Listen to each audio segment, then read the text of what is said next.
আজকে চালতা দিয়া টক ডাইল বানাবো। কে কে চালতা দিয়া টক ডাইল খেতে ভালো পাও? আজকে তো খুব রোদ উঠছে, তাই টক ডাইলটা ভালো লাগবে খাইতে। আমারও কয়েকদিন ধরাই টক ডাইল খেতে ইচ্ছা করতেছে, কিন্তু বাজারে যাইলেও চালতার কথা ভুলা যায়। কালকা নিয়ে আইলাম, তাই আজকে আরো টক ডাইল বানাবো। তোমরা কে কে টক ডাইল খাই ভালো পাও কমেন্ট করে জানাইবা তো। এখানে আমার মুসুর ডাইলও সিদ্ধ হয়ে গেছে।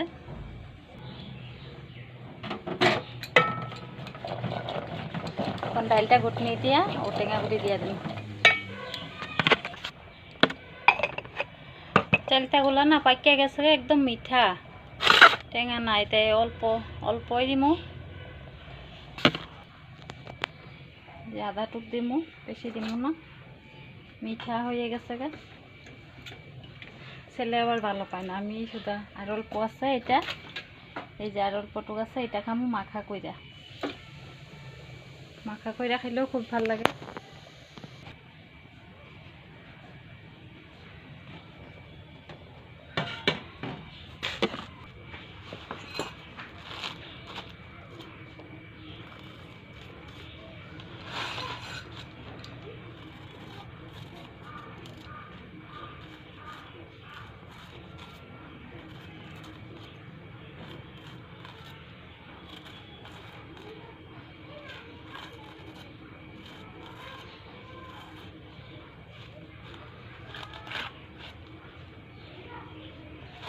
তিতা কেরালাগুলি এরকমভাবে 2 টুকরা 4 টুকরা করে নিলাম একটারে।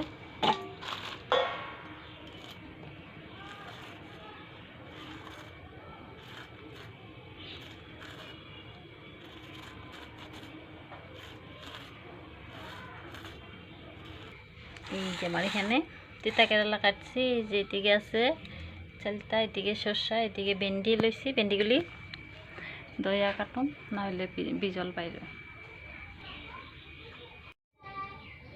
কড়াইতে দিয়ে দিলাম তেল, অল্পই দিলাম।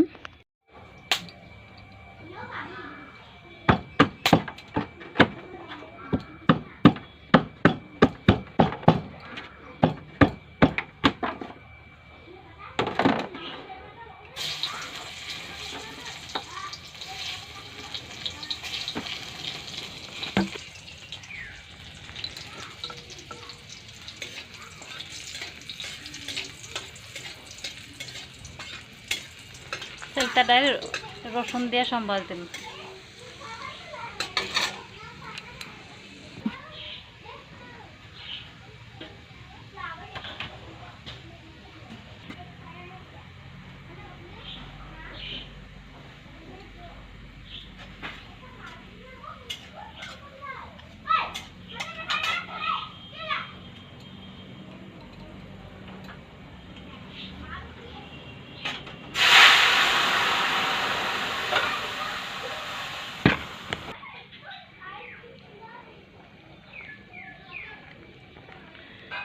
চালতা ডাল রেডি খাওয়ার লাগি। তোমরা কে কে চালতা ডাল খাই ভালো পাও কমেন্ট করে জানাবা।